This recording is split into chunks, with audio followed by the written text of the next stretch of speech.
এবারে কুয়েত থেকে ঈদ উল আজহার সবশেষ খবর জানাতে আমাদের সঙ্গে যুক্ত হচ্ছেন সহকর্মী জিশান মাহমুদ। জিশান, আপনাকে আমন্ত্রণ। কোরবানির পশু কেনায় শেষ সময়ের ব্যস্ততা কেমন দেখছেন, যেহেতু রাত পোহালেই ঈদ, সবকিছু মিলিয়ে আমাদেরকে জানাবেন। আকিল, আগামীকাল কুয়েতে পালিত হচ্ছে পবিত্র ঈদ উল আজহা।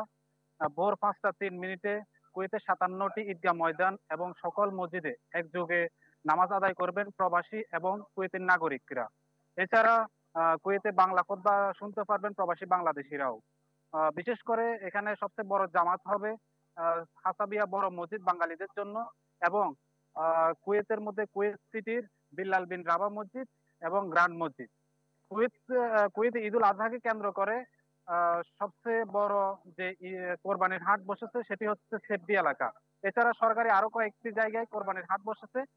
এসব হাটে দূর দূরান্ত থেকে ছুটে আসছে প্রবাসী বাংলাদেশিরা এবং স্থানীয় নাগরিকরা।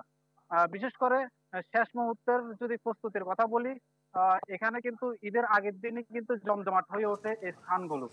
কেননা কুয়েতের মধ্যে নিয়ম হচ্ছে যেখানে সেখানে পশু রাখা যাবে না এবং যেখানে সেখানে কিন্তু পশু জবাই করাও যাবে না। এ কারণেই স্থানীয় নাগরিক এবং প্রবাসীরা যারা এই পশু নিয়ে যায় তারা হয় ঈদের আগের দিন নিয়ে যায়, না হলে কয়েকদিন আগে কিনলেও ওই খামারে রেখে আসে। এখানে প্রবাসীরা যেহেতু পরিবার ছাড়া ঈদ পালন করতে হচ্ছে, তাই তারা কয়েকজন মিলে, বন্ধু বান্ধব হোক বা আত্মীয় স্বজন বা রুমমেট মিলে কোরবানির দিন পশু জবাই করে থাকে। এখানে কিন্তু আপনার সবচেয়ে বেশি যে চাহিদা সেটি হচ্ছে দুম্বার। এছাড়া বিভিন্ন দেশ থেকে কিন্তু এখানে পশু আমদানি নির্ভর আহ একটি দেশ হিসেবে আমদানি করা হয়। তবে দুম্বা এখানে 50 থেকে 200 দিনের পর্যন্ত হয়ে থাকে। এছাড়াও পাওয়া যাচ্ছে উট, গরু, ছাগল এবং আরো যে পশু কোরবানি করা যায় সেগুলো। প্রবাসীরা যেহেতু কোরবানির দিন পরিবারের সাথে থাকা হয় না, সেহেতু তাদের অনেকটা বলতে গেলে এখানকার যে ঈদ, তাদের আনন্দটা অনেকটা কম। কেননা পরিবার ছাড়া তো নিঃসঙ্গতায় তাদের ঈদ কাটাতে হয়। ঈদের দিন হয় কেউ পশু জবাই করে তাদের রুমমেটদের সাথে খানার আয়োজন করে। তবে অধিকাংশই কিন্তু আহ, ঈদের দিন সকালে ঘুম থেকে উঠে এরপরে নামাজটা পড়ে আবার কিন্তু তাদের কর্মব্যস্ততায় চলে যায়।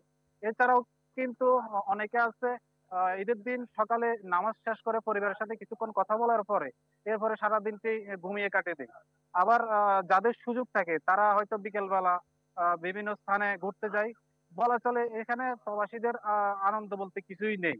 তারা পরিবারের জন্য আহ, বিশেষ অর্থ যদি প্রেরণ করে, কিন্তু নিজের জন্য ঈদের আগে কিছুই কেনাকাটা করে না। অনেককে দেখা যায় এক কাপড়ে বছরের পর বছর তাদের ঈদটা চলে যায়।